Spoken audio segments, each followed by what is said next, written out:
Hello, everybody, again. Today, me and my colleague Milan are going to present our views on very debatable issue because that's, of course, is related to the history. And the question for today is we should propose and tell to our audience what was the best solution that the Martin Luther King created. So I'm going to start and I'm going to present the view. I'm going to present the idea of that really like impressive person, impressive individual who made a lot for our world. My choice of the best idea and best principle of the Martin Luther King is the not violent that was influenced by Mahatma Gandhi philosophy, and which he encountered it during his formative years. King first became aware of the Gandhi's ideas while studying in the Crossell Technology Seminary, and further delved into them like during his doctoral studies in Boston University. This exposure solidified King's belief that nonviolence was not merely a strategy for social change, but a profound way of life. Another argument for supporting that that's the best idea, the King combined the Gandhi's principle with some Christian teachings that was the mix of the religious principles and the principles of the nonviolent that was influenced by Mahatma Gandhi, viewing that nonviolence as a way to resist evil without using any violence here.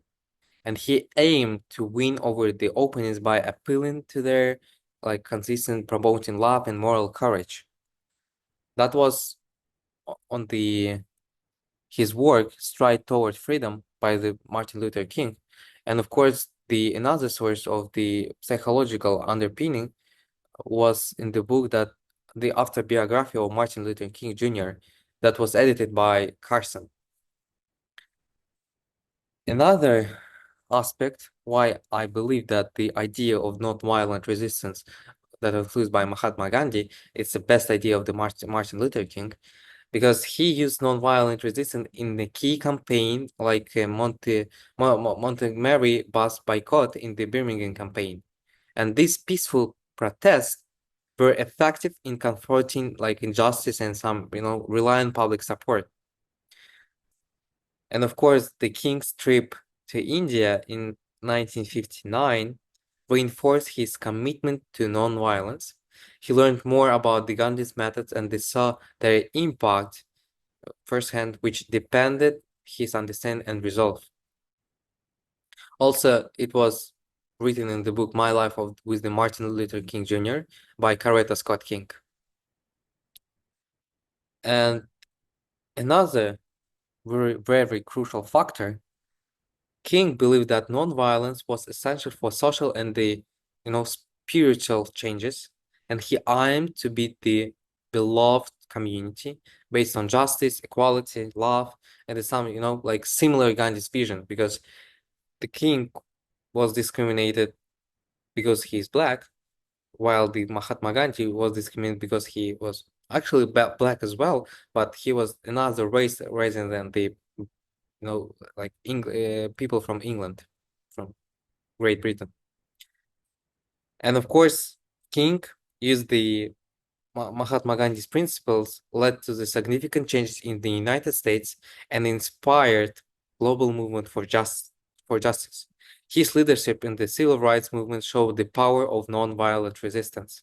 Like if he if he saw the the Black Lives Matter movement in the United States in 2020, I guess, he will be shocked because he supported mostly the non-violent movements without any bad action for the public and the infrastructure of the city.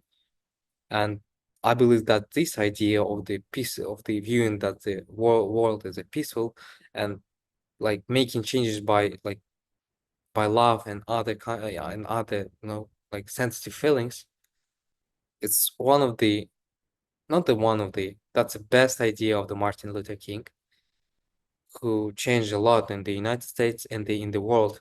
And he is really king of the black people movement, who support the equality between the races and the equality between the people as well, like it's etc.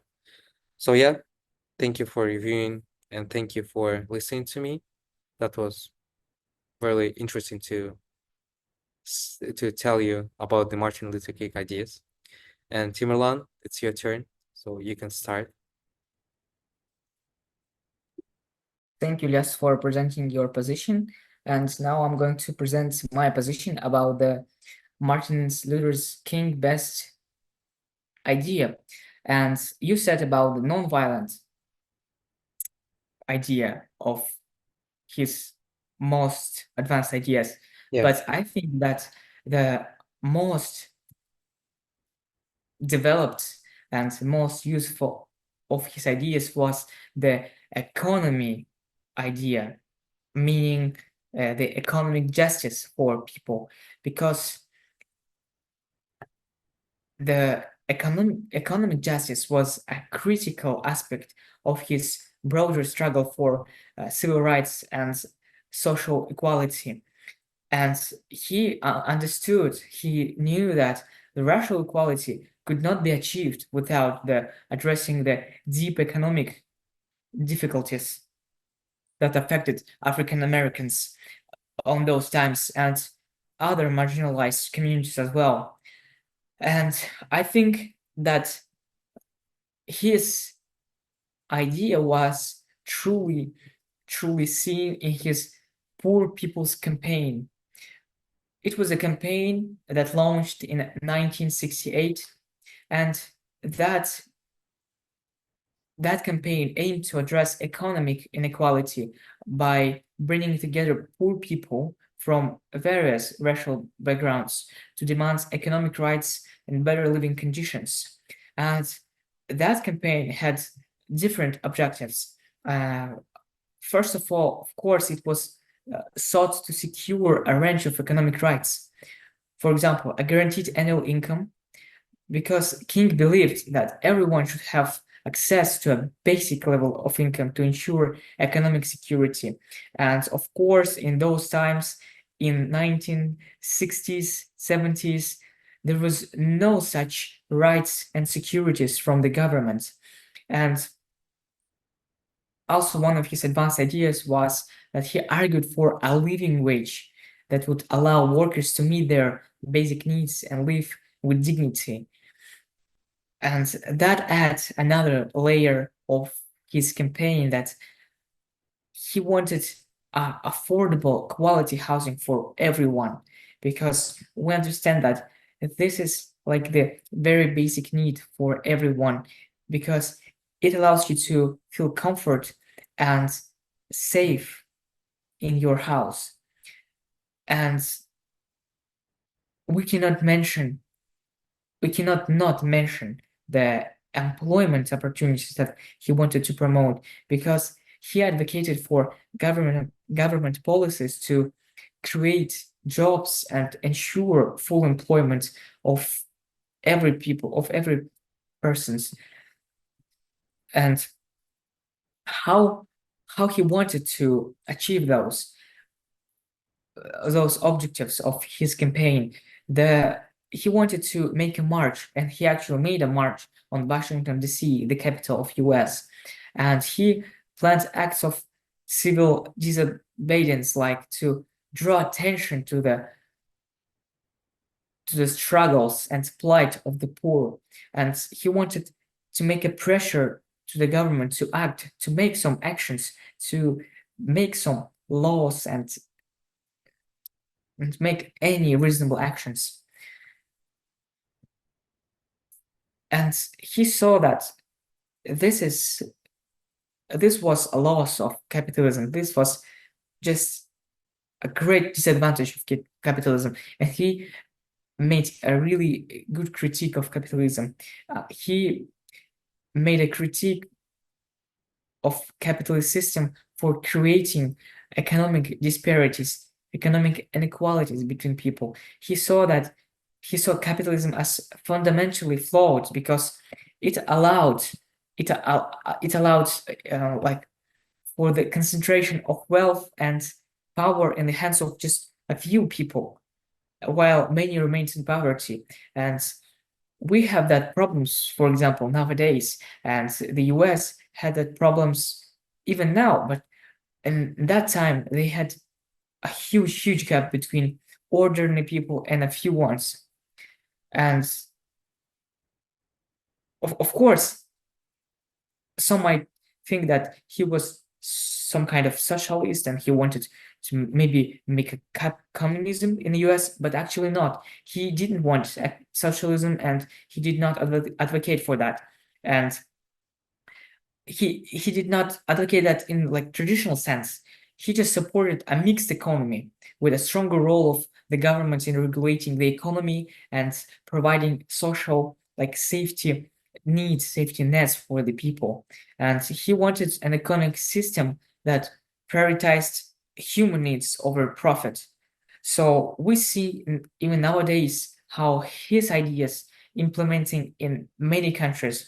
Maybe we can even actually say this about our country, as we did not only aim to profit and benefit from the economy, we also want economy work for our people. I think I just addressed most of his important ideas. Of course, he emphasized about poverty, employment, about guaranteed income, as I said, and economic rights. But I think that these ideas more important than the ones you said about, because of the fact that economic rights and economic securities are like the base for the other rights. Because if people don't have an income, if they cannot get a financial level, the decent financial status, they cannot do anything. They cannot protect themselves.